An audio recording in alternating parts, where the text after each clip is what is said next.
Party P ശശിയെ ന്യായീകരിച്ച് അൻവറിന് എതിരെയും M V Govindan. മുഖ്യമന്ത്രിയുടെ പൊളിറ്റിക്കൽ സെക്രട്ടറി പി ശശിക്കും A D G P Ajith കുമാറിനുമെതിരെ പി വി അൻവർ ഉന്നയിച്ച് തന്ന പരാതിയിൽ പാർട്ടി നിലപാട് വ്യക്തമാക്കി party secretary M V Govindan. ആരോപണങ്ങൾ പാർട്ടി അന്വേഷിക്കേണ്ട ആവശ്യമില്ല. CPM പാർലമെന്ററി പാർട്ടി അംഗമായ അൻവർ ഇത്തരം കാര്യങ്ങൾ പരസ്യമായി പറഞ്ഞത് ശരിയായില്ല. സർക്കാർ പ്രഖ്യാപിച്ച അന്വേഷണങ്ങൾ ഉചിതവും പര്യാപ്തവുമാണ്. അതിൽ എല്ലാ കാര്യവും ഉൾപ്പെടും. അന്വേഷണത്തെപ്പറ്റി പരിശോധിക്കേണ്ടതുണ്ടെങ്കിൽ പാർട്ടി പരിശോധിക്കും. അപ്പം നോക്കാം. പി ശശിക്ക് ഒരു വീഴ്ചയും ഇതുവരെയും സംഭവിച്ചിട്ടില്ല. ശശിയെക്കുറിച്ച് TV-യിൽ പറഞ്ഞതല്ലാതെ പാർട്ടിക്ക് ഒരു രേഖയും ഇതുവരെയും കിട്ടിയിട്ടില്ല. ശശിയെക്കുറിച്ച് പാർട്ടി പരിശോധിക്കേണ്ട ആവശ്യമില്ല. അൻവർ പാർട്ടി അംഗമല്ലാത്തതിനാൽ സംഘടനാ കാര്യങ്ങൾ പഠിപ്പിക്കാൻ ആകില്ലല്ലോ എന്നും എം വി ഗോവിന്ദൻ പറഞ്ഞു. അന്വേഷണം നടക്കേണ്ടത് ഭരണതലത്തിലാണ്. അത് കൃത്യമായി നടക്കുന്നുണ്ട്. അതിന് ശേഷിയുള്ള സംഘമാണ് അന്വേഷിക്കുന്നത്. പുറത്തുനിന്ന് ആളെ കൊണ്ടുവരാൻ കഴിയില്ലല്ലോ എന്ന് എം വി ഗോവിന്ദൻ പറഞ്ഞു. പാർട്ടിയുടെയും സർക്കാരിൻ്റെയും മുഖ്യമന്ത്രിയുടെയും നിലപാടാണ് പാർട്ടി സെക്രട്ടറി പറഞ്ഞതെന്ന് ജനങ്ങളും വിശ്വസിക്കുന്നു. പാർട്ടിയിൽ നടക്കുന്നത് പുറത്തു പറഞ്ഞാൽ എന്തുണ്ടാകും? യഥാർത്ഥ പാർട്ടി നിലപാടാണ് സെക്രട്ടറി പറഞ്ഞത്. മുഖ്യമന്ത്രിയുടെ നിലപാടും ഇത് തന്നെയാകുമെന്ന് രാഷ്ട്രീയ നിരീക്ഷകരും വിലയിരുത്തുന്നു. CPM-നെതിരെ ആരോപണവുമായി CPI വനിതാ നേതാവ് ആനി രാജ. ബംഗാളിലെ ഇടതു ഭരണത്തിൽ സിംഗൂർ നന്ദിഗ്രാം പ്രശ്നകാലത്ത് നടന്ന പീഡനങ്ങൾ ചോദ്യം ചെയ്ത് പ്രതികരിച്ചതിന് തന്നെ ഒതുക്കാൻ CPM ശ്രമിച്ചെന്ന് CPI ദേശീയ സെക്രട്ടറി ആനി രാജ വെളിപ്പെടുത്തി. സ്ത്രീകളുമായി ബന്ധപ്പെട്ട വിഷയങ്ങളിൽ CPM-ഉം CPI-യും സ്വീകരിച്ചിട്ടുള്ള നിലപാടുകളെ ആനി രാജ വിമർശിച്ചു. സിംഗൂർ നന്ദിഗ്രാം സമരകാലത്ത് സ്ത്രീകൾ നേരിട്ട പ്രശ്നങ്ങൾ പഠിക്കാൻ സംഘത്തെ അയച്ചിരുന്നു. സമരമേഖലയിൽ കണ്ടെത്തിയ സംഭവങ്ങൾ പുറത്തു പറയാൻ സംഘത്തിന് സൗകര്യം ഒരുക്കിയതിന് ആനി രാജയെ വിമർശിച്ചിരുന്നു. ഇടതുവിരുദ്ധ ശക്തികളുടെ കൂടെയാണ് താനെന്ന് CPM ആരോപിച്ചിരുന്നതായി അവർ വെളിപ്പെടുത്തി. പാലക്കാട് കൊക്കക്കോള വിരുദ്ധ സമരം നയിച്ച മയിലമ്മയുടെ നിര്യാണത്തിൽ അനുശോചനം ചേർന്ന യോഗത്തിൽ മേധാ പട്കറെ പ്രസംഗിപ്പിച്ച ആനിയുടെ നടപടിയെയും CPM വിമർശിച്ചിരുന്നു. മേധാ പട്കർ നന്ദിഗ്രാം വിഷയത്തിൽ ബംഗാൾ സർക്കാരിനെതിരെയായിരുന്നു എന്നതാണ് കാരണം. എൻ്റെ ഭർത്താവിനെ വെച്ച് എന്നെ തിരുത്താൻ ശ്രമിച്ചു, പക്ഷേ അത് നടന്നില്ല. CPM ജനറൽ സെക്രട്ടറി ആയിരുന്ന പ്രകാശ് കാരാട്ട് CPI-യുടെ അന്നത്തെ ജനറൽ സെക്രട്ടറി ബർദാന് കത്തയച്ചിരുന്നു. ഞാൻ ഇടതുവിരുദ്ധ ശക്തികളുടെ കൂടെയാണെന്ന് ആരോപിച്ചു. പാർട്ടി സെക്രട്ടേറിയറ്റ് എന്നെ വിളിച്ചു വരുത്തി നന്ദിഗ്രാമിൽ എന്തു സ്ത്രീകളുടെ പ്രശ്നം എന്ന് ചോദിച്ചു.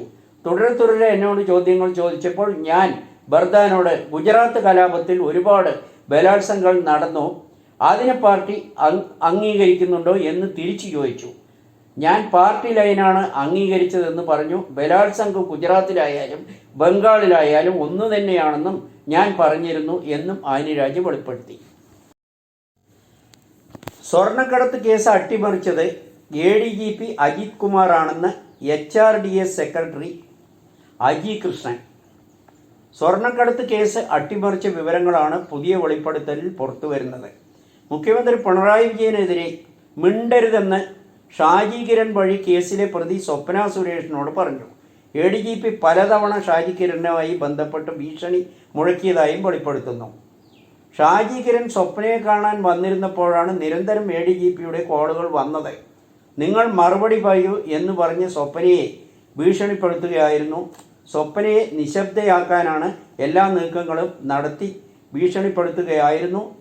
സ്വപ്ന പാലക്കാട് HRDS ഓഫീസിൽ വാർത്താസമ്മേളനം വിളിച്ചു പറഞ്ഞതാണ്. അതിൻ്റെ ഓഡിയോ ഉൾപ്പെടുന്ന രേഖകൾ അന്ന് പറഞ്ഞു വിട്ടതാണ് എന്നും അജി കൃഷ്ണൻ ചൂണ്ടിക്കാട്ടി.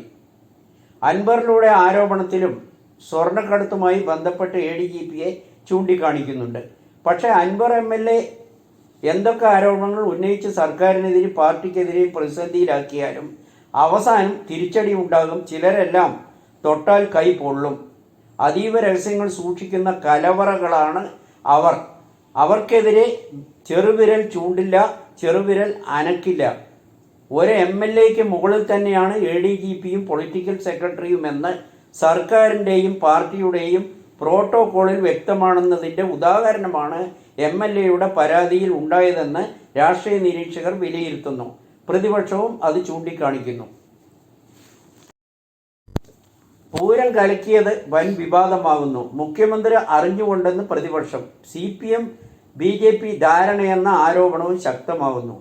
PV അൻവർ MLA പൂരം കലക്കിയതുമായ വാർത്ത പറഞ്ഞതിന് പിന്നിൽ MR അജിത് കുമാറിന് പങ്കെന്ന വെളിപ്പെടുത്തൽ പ്രതിപക്ഷം ആഞ്ഞു പിടിച്ചത് CPMനെയും മുഖ്യമന്ത്രിയെയും വെട്ടിലാക്കിയിരിക്കുകയാണ്. RSS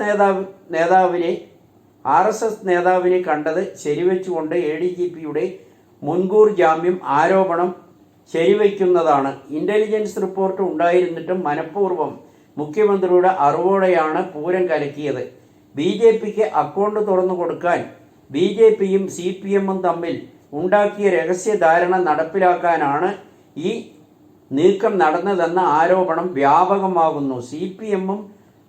CPMും പാർട്ടിയിലും രഹസ്യ പൊട്ടിത്തെറികൾ രൂപം കൊള്ളതായും പറയുന്നു. മുഖ്യമന്ത്രിയും P ശശിയും ADGPയും അജിത് കുമാറും ഒരുപോലെ പങ്കെന്ന് പ്രതിപക്ഷ ആരോപണം. ഒരുപാട് രഹസ്യങ്ങൾ സൂക്ഷിക്കുന്നതിൽ കൂട്ടുത്തരവാദിത്തമാണ് ഇവർക്ക് 3 പേർക്കും ഉള്ളത്. അതിനാലാണ് എന്തൊക്കെ ആരോപണങ്ങൾ ഇവർക്കെതിരെ വന്നാലും സംരക്ഷിക്കപ്പെടും. അത് അവർക്കും അറിയാവുന്നതാണ്.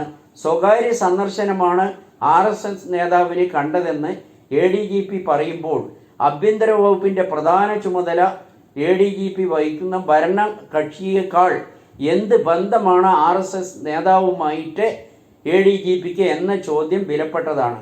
പൂരം കലക്കിയതുമായി ഈ സന്ദർശനത്തിന് ബന്ധമുണ്ടെന്ന് അരിയാഹാരം കഴിക്കുന്ന ആർക്കും മനസ്സിലാകുമെന്ന് പ്രതിപക്ഷം ചൂണ്ടിക്കാട്ടുന്നു. എത്ര മൂടിവെച്ചാലും സത്യം പുറത്തു വരും. കരുവന്നൂർ ബാങ്ക് തട്ടിപ്പിനെതിരെ വൻ പ്രതിഷേധം സംഘടിപ്പിച്ച സുരേഷ് ഗോപിക്ക് വേണ്ടി CPM നേതൃത്വം രഹസ്യധാരണ ഉണ്ടാക്കിയെന്ന് സുനിൽ കുമാറും CPIയും വിശ്വസിച്ചില്ല. പക്ഷേ മോഡിയും മുഖ്യമന്ത്രിയുമായിട്ടാണ് ഡീൽ ഉറപ്പിച്ചതെന്ന സംശയം ബലപ്പെടുന്ന രഹസ്യങ്ങൾ പുറത്തുവരാൻ തുടങ്ങിയപ്പോഴാണ് സംശയം ബലപ്പെട്ടതെന്നാണ് CPI പ്രവർത്തകർ പറയുന്നത്. അത് അറിഞ്ഞുകൊണ്ടാണ് സ്ഥാനാർത്ഥി എന്ന നിലയിൽ സുനിൽ കുമാർ മുഖ്യമന്ത്രിക്ക് എഴുതുമെന്ന് പറഞ്ഞതെന്ന് വേണം കരുതാൻ. കോടികളുടെ കോവിഡ് അഴിമതിയെന്ന് കർണാടക മുഖ്യമന്ത്രി സിദ്ധരാമയ്യ. കർണാടകയെ ഞെട്ടിച്ച് വീണ്ടും വൻ അഴിമതി ആരോപണം. കഴിഞ്ഞ BJP ഭരണത്തിൽ സംസ്ഥാനത്ത് കോവിഡിനെതിരെയുള്ള പോരാട്ടത്തിനായി കോടികളുടെ ഫണ്ട് ദുരുപയോഗം ചെയ്തതായ ആരോപണം. അന്നത്തെ മുഖ്യമന്ത്രി BS യെഡിയൂരപ്പയുടെ നേതൃത്വത്തിൽ വൻ അഴിമതി നടന്നതായി ജസ്റ്റിസ് ജോൺ മൈക്കിൾ ഡിഗുണ നൽകിയ പ്രാഥമിക റിപ്പോർട്ട് മന്ത്രിസഭ ചർച്ച ചെയ്തു. റിപ്പോർട്ടിൽ അനേകം ക്രമക്കേടുകൾ ചൂണ്ടിക്കാട്ടിയിട്ടുണ്ട്. ഇതിൽ 3 കർണാടക നിരീക്ഷണങ്ങൾ ആഭ്യന്തരമന്ത്രി സിദ്ധരാമയ്യ യോഗത്തിൽ വ്യക്തമാക്കി കാണിക്കുകയായിരുന്നു. കോടിക്കണക്കിന് കോവിഡുമായി ബന്ധപ്പെട്ട അഴിമതി നടന്നതായി ജഡ്ജി വളരെ ഗൗരവമായ നിരീക്ഷണങ്ങളാണ് നടത്തിയിട്ടുള്ളത്. ഇതുമായി ബന്ധപ്പെട്ട് നിരവധി ഫയലുകൾ കാണാതായിട്ടുണ്ട്.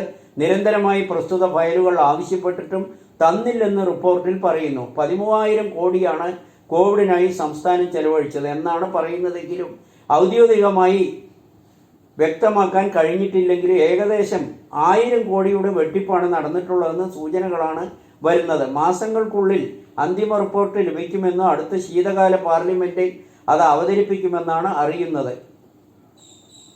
1000 പേജിൽ കൂടുതലുള്ള ഇടക്കാല റിപ്പോർട്ടാണ് ഇപ്പോൾ പരിശോധിച്ചത്. അന്തിമ റിപ്പോർട്ട് ഇനിയാണ് വരാനിരിക്കുന്നത്.